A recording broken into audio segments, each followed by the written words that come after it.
Our journey begins with an overhead view of some trees. While a lady narrates how fear is a universal language, people fear what they can't explain. Somewhere in northern India, there is a group of friends near their vehicle at night. One of them acts like a troublemaker, shining a flashlight on people's faces. When he sees a lady feeling sick, he unapologetically tells her to end. He talks about not waiting for anyone's help, hinting that the group is in some sort of predicament. As they walk, the lady named Maya wants to collect her purse, so she goes back to the vehicle to look for it. But her purse isn't there. It's beside a tree at the start of the woods for some reason. While the group walks, one of the ladies turns around, concerned about Maya's whereabouts. She takes the flashlight away from the hooligan, expressing that she's serious about searching for Maya.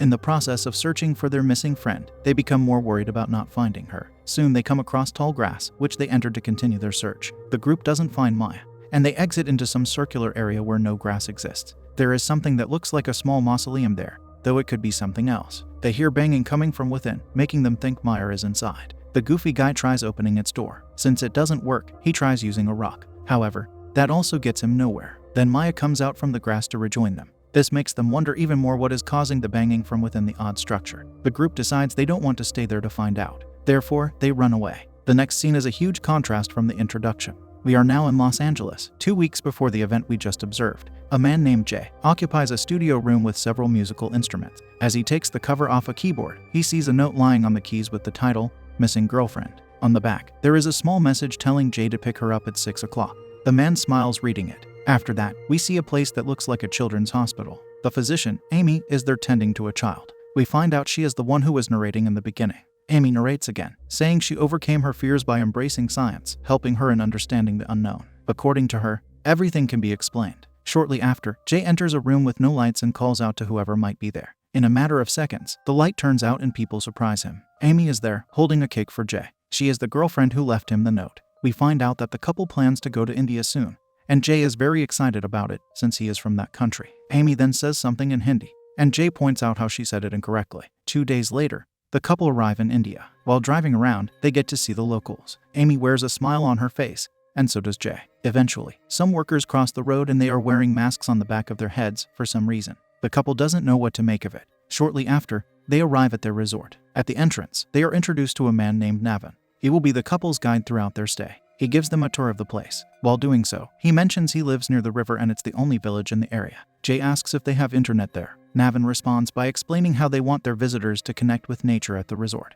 Later, when they are alone in bed, the main door opens. Jay thinks it could be Navin, so he goes out to look. He comes back with no one except himself, playfully scaring his girlfriend. Afterward, we get a montage of the couple spending time in an exotic area of India. They engage in fun activities and everything seems to be going great. Later, Jay tells Amy that there is a lot of talent and heart in India, and how he will surely miss the place. Amy also loves it there. Jay then reveals that he's saving the best activity for last, which is having her meet his parents. On a different day, the couple goes for a walk while Amy wears a blindfold. Once she removes it, she is amazed to see where they are. There is a waterfall nearby, giving her the unrivaled feeling of being engulfed by nature. She then sees that Jay is kneeling on one knee. He starts the proposal by saying how there are many reasons why he is so in love with her. He then follows with the classic line of not wanting their relationship to end. When he pulls out a ring, the moment quickly becomes uncomfortable since she is not responding to him. After the man gets back on his feet, she admits she loves him, but is not ready for marriage. Jay argues that he's exactly where he wants to be. Frustrated, he insists that Amy doesn't understand him, before walking away. Night falls and the couple is still not back at the resort. They seem lost as they continue aimlessly walking. Amy hears drums being played. Soon, they see a covered area with people inside and Amy can't help but wonder what's happening. When they go near it, they observe a girl moving around in strange ways. Weirded out, Jay thinks they should not be there. He also explains that someone is urging an evil spirit to exit a girl's body. Amy wants to do something, yet Jay insists that they cannot. A bag gets placed on the girl's head. Then, she throws herself at the man who was trying to exorcise the evil spirit from her. This makes several people swarm her. Then, she loses consciousness and gets taken away by them. After watching this, Amy asks Jay why they did nothing about what they just witnessed. Despite agreeing with his girlfriend that what they saw was wrong, he remains firm about how they shouldn't interfere with rituals they don't understand. He adds that they don't know what the people believe and what is going on. They are merely bystanders. Amy decides not to listen to him. Despite knowing the truth in his words, a girl was still taken away against her will and Amy isn't the kind of person to let that go. Therefore, she starts running in the direction the girl was taken. Jay has no choice except to chase her. They end up going through the tall grass and they encounter the structure that looks like a mausoleum. They hear banging sounds coming from within. Approaching it with caution, Jay opens the door to reveal the girl standing inside with restrained hands. He places her on the ground. and he removes the bag on her head, revealing the face of a very young girl. Being the physician, Amy says she needs medication after an initial checkup. Soon, we see them walking with the unconscious girl. Jay manages to carry her back to their resort. He then places her on the bed, and it doesn't take long for her to sit up. Amy tries to talk to her in Hindi. Jay, being the better speaker of his native language, talks to the girl in clearer manner. Amy believes the girl is in shock from her. Later, Jay tells Amy he is glad they got the girl out of there. However, they suddenly hear her screaming and knocking things over. She takes the bed sheet and starts behaving oddly with it. Jay translates her words to Amy, explaining that the girl thinks someone is coming. Indeed, someone does arrive, because Navin knocks on their door, asking if they are okay. Jay tells him everything is okay. Meanwhile, Amy tries her best to comfort the frightened girl. At night, Jay sleeps on the couch. Amy is supposed to sleep in bed with the girl. However, the girl is sitting in a rocking chair and Amy awakens due to the chair's sound. She quietly tells the girl she should rest because she has been through a lot. Amy comes closer to the girl, who then starts telling a story. She warns Amy not to look behind the trees. Then, we see her in a flashback. While she's recalling how her mother sends her to the market every day to sell fruits. Her mom always tells her to never look back, for that is where unspecified beings hide. According to her, whoever they are, they don't want to be seen. One day, we see the girl walking alone in the woods. She drops her doll and feels the urge to look back, but she knows she cannot. So she looks into a small mirror to see the doll she dropped. Seeing an odd woman in the mirror frightens her to the point that she has to look back. Amy asks her who that woman is. The girl doesn't answer. Instead, she expresses that she's already sleepy. So Amy puts her in bed. In the morning, Amy wakes up on the rocking chair she sat in throughout the rest of the night. Shortly after, we get a jump scare of Jay walking by quickly near the doorway. This is when Amy joins him outside. He admits that thought about what happened to them last night. If Amy responded positively to his marriage proposal, they wouldn't have found the girl. Jay adds that if it wasn't for Amy, she could have lost her life. Although the man feels broken because of her refusal to marry him, Amy choosing to save the young girl's life reminded him why he loves her to the extent that he does. Amy can only respond by hugging him. Suddenly, he gets a vision of the girl choking him while he sleeps on the couch. This image makes him lose control momentarily. He has to go back to the room where the girl is sleeping to check on her. After that, he looks in the mirror and sees strange marks on his neck. At a different time, the couple learns the girl's name, Asha.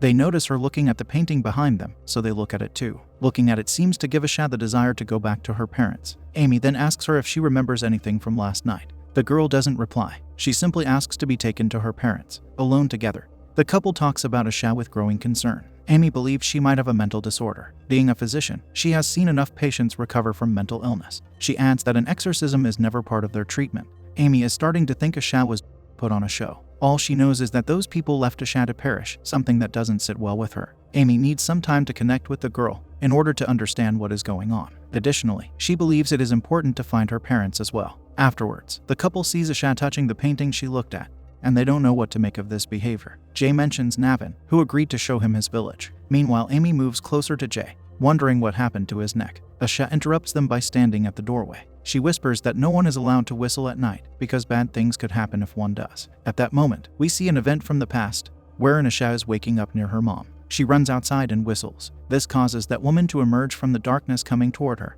with a head obscured by dozens of twigs. Back in the present, Asha seems troubled after having told that story. Jay asks Amy if what the girl said truly happened. She thinks that the child is using a story to express herself. Following this, Jay informs her that he has to go with Navin now and expresses how he's not okay with leaving Amy with Asha. She tells him she will be okay, so the man leaves, feeling reassured. The next scene shows him walking with Navin in the woods as the latter wears one of those masks on the backside of his head. This is the same mask that was seen earlier worn by some worker. Jay is curious to know what the mask is for, so Navin explains that tigers attack from behind. The mask is there to confuse them. He also says one should never look back when walking in the woods, because that is where the spirits hide. As Jay is talking to him, Navin unexpectedly takes out a blade and holds it near Jay's neck. He then asks Jay about the strang marks. Jay admits he doesn't know, assuming it's a heat rash. Back at the hotel room, Amy looks at Jay's ring with a sad look on her face. She asks Asha if the woman from her stories is real, and of course, the girl insists she is. Amy asks the girl if that woman is willing to talk to her. This causes Asha to respond with an alarmed expression. Near Navin's village, Jay sees smoke that prompts him to ask what happened. Navin mentions that 2 people lost their lives to heart attacks yesterday. That is why their last rites are being performed. It baffles Jay how 2 people met their demise in the same way, on the same day. The duo walks through the village until they arrive at the 2 fires. Jay tells Navin that if he knew about this, he would not have asked to be brought to the village today. However, Navin doesn't mind, adding a quote about how there is no life without its opposite. Then, Jay notices a particular man there that he remembers from last night's ritual. After seeing him, Jay asks Navin for help. Meanwhile, at the hotel, Asha takes Amy to a certain place outside. She looks into the woods with a frightened expression. Amy starts whistling, but nothing is happening, thinking Asha simply wants to play. They sit on a seesaw, using the contraption as intended. Soon enough, Asha sees the strange woman appear behind Amy. She keeps getting closer to them, but the girl doesn't even say anything about it. When Amy turns around, the woman is no longer there. Asha uses this as an opportunity to run away. While Jay continues walking with Navin, they come across the tall grass. Jay tells him there is something in there. Navin, possibly wanting to ignore what Jay just said, dismisses his claim, stating that it's just sugarcane. But Jay doesn't fall for that answer. He goes inside the sugarcane field to show Navin what he means. He takes the man to the structure they found last night. Navin is apprehensive about getting too close to it. Jay then informs him how they found this area. The moment Jay talks about rescuing a girl from there, Navin worriedly approaches the structure. Jay opens it to show it's empty. Even more worried now, Navin asks Jay why he did it. He then puts 2 and 2 together, exclaiming that the girl must have put those marks on his neck. Navin insists that they must lock her back inside, because her freedom compromises everyone's safety. Jay learns from Navin that Asha has no parents. According to him, her mom lost her life 1 year ago. One day, Asha stopped listening to anyone and this changed everything. People would find her wandering the fields at night. Even then, they tried everything to help her. In response, Jay exclaims that locking away somewhere is not the right way to deal with her disobedience. This is when Navin reveals that she took people's lives, even the lives of those who cared for her. Asha's twisted reason was that she was protecting them from something. She locked her family in a house prior to a ritual Jay saw earlier at the village was the people burning what remained of Asha's family. Saddened, Navin accuses Jay of setting the little monster free. Now, his family is in danger as well. Despite everything that has been revealed, Jay maintains that Asha is not getting locked up again. Navin looks at him disappointingly for several seconds, before walking away. Then we see Amy looking for Asha somewhere. She enters an abandoned building, looking for any signs of the girl. It is eerily quiet there as she looks around. Eventually, we see Asha behind her. Amy turns to her, hearing the girl whisper to someone. She slowly walks toward Asha while seeing a menacing shadow on the wall that quickly moves away. When Amy looks into the room Asha is looking into, she sees that nothing is there. We also see Asha's eyes are now all white. Upon turning to Amy though, they return to normal. Meanwhile, as Jay moves through the sugarcane, a man wearing a mask ambushes him. It is most likely Navin, who stabs Jay in the stomach, making him fall to the ground. Back in the hotel room, Amy asks Asha who she was talking to in that abandoned building. Asha reveals that the woman wants her to hurt Amy. If Asha doesn't, she will be made to do it. She also points out that this woman is her mother. The reason why she wants to hurt Amy is that she knows Asha likes her. Furthermore, she is there because Amy summoned her with her whistling. Unfortunately, Asha doesn't want to tell Amy where her mom is hiding. Soon, the poor girl starts losing control, like how she did the first time the couple saw her. Amy thinks the menacing woman is inside her, so she holds the suffering girl, telling her she has to believe that she can take the problem out of her. Later, Amy sprays some water on her, just like she remembers the man doing to Asha.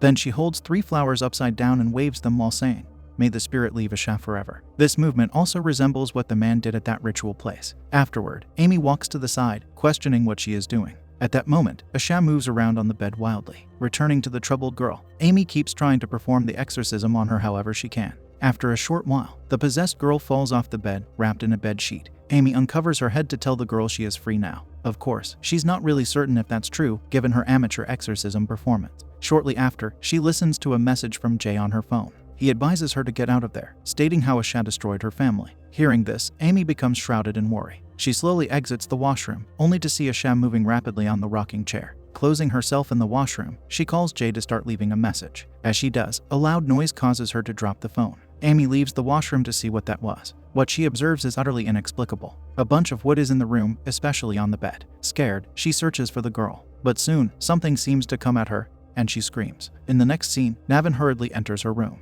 He sees that Amy managed to bring Asha down. He demands that she get away from the girl. When she asks him where Jay is, the man resorts to lying, saying he thought Jay was with her. He then suggests taking Asha to the hospital. Following this, all of them get in his van. This is when Amy realizes she left her phone on the washroom floor. The van suddenly stops, so Navin exits it to check what happened. Amy comes out too, seeing Navin holding his knife. He tells her that what she and Jay did was unacceptable. The van not working is merely a trick to lure her out. He continues to explain how Jay put him, his family, and his village in danger. Such danger will only end when Asha gets locked away again. He blackmails her, stating that she will only see Jay again if she helps him. She is let with no choice, so she agrees to bring out Asha. Once the girl is out, Amy quickly enters the van and locks the door, leaving Navin outside with the girl. He slams on the window incessantly, but he suddenly gets taken down. Amy sees him getting dragged away into the sugarcane field by Asha. After that, she exits the van, looking for the keys to the vehicle, which is somewhere on the ground. During her search, Amy shines light into the sugarcane field and sees something that frightens her, so she quickly re-enters the van.